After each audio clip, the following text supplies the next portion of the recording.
ഈ പാലക്കാട്ടേക്ക് വരുമ്പോൾ കണ്ട ആദ്യത്തെ ഫ്ലക്സ് എന്ന് പറയുന്നത് എൻ.ഡി.എയുടെ ഒരു ഫ്ലക്സ് ആയിരുന്നു.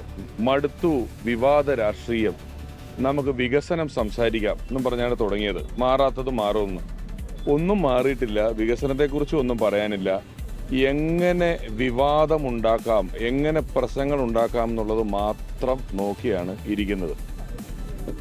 ഞാൻ സ്ത്രീ വിദ്വേഷ പരാമർശം നടത്തിയെന്നും പറഞ്ഞ് കൊടുത്തിരിക്കുന്ന ഒരു കേസാണ്. ഇത് കണ്ടുകൊണ്ടിരിക്കുന്ന എല്ലാ മലയാളികൾക്കും മനസ്സിലാകും ഇത് ഒരു കെട്ടിച്ചമച്ച കേസ് എന്നുള്ളതിനപ്പുറം ഇതിനകത്ത് ഒന്നും തന്നെ ഇല്ല. എങ്ങനെയാണ് ഞാൻ എല്ലാ മാധ്യമങ്ങളുടെയും മുന്നിൽ പബ്ലിക് ഡൊമൈനിൽ പറഞ്ഞ കാര്യങ്ങൾ മാത്രമേ ഉള്ളൂ. അന്നേ ദിവസം രഞ്ജേട്ടനെ അറസ്റ്റ് ചെയ്യപ്പെട്ട ദിവസമാണ്. ആ കേസിൽ അറസ്റ്റ് ചെയ്യപ്പെട്ടു, തെളിവെടുത്തുകൊണ്ടിരിക്കുന്നു. അപ്പോൾ എന്നോട് ചോദിച്ചു, നിങ്ങൾക്ക് എന്താണ് പറയാനുള്ളതെന്ന് ചോദിച്ചു. ഞാൻ പറഞ്ഞു, ചൂഷണം ചെയ്യപ്പെട്ടവർക്ക് നീതി കിട്ടണം, കുറ്റം ചെയ്തവർക്ക് ശിക്ഷ കിട്ടണം, എപ്പോഴും ഇരകളോടൊപ്പം തന്നെയാണ്, അതാണ് എൻ്റെ നിലപാടെന്ന് പറഞ്ഞു. ഞാൻ അത് പറഞ്ഞു കഴിഞ്ഞപ്പോൾ വീണ്ടും ഒരു മാധ്യമപ്രവർത്തകൻ എന്നോട് ചോദിച്ചു, അല്ല അത് സിനിമ ഫീൽഡിൽ തന്നെ ഉള്ള ആളല്ലേ എന്ന് ചോദിച്ചു. ഞാൻ പറഞ്ഞു, ഒരേ തൊഴിൽ മേഖലയിൽ ജോലി ചെയ്യുന്ന സമയത്ത് ഓരോ വ്യക്തികൾ ചെയ്യുന്ന കാര്യത്തിനും ഞാൻ അഭിപ്രായം പറയേണ്ടതുണ്ടോ എന്നെനിക്കറിയില്ല. അതാണ് വാചകം. ഞാൻ അഭിപ്രായം പറയേണ്ടതുണ്ടോ എന്നെനിക്കറിയില്ല എന്നുള്ളതാണ് വാചകം. അതിലൊന്നും അങ്ങനെ സ്ത്രീത്വത്തെ അപമാനിക്കുന്നതായി യാതൊന്നും തന്നെ ഇല്ല.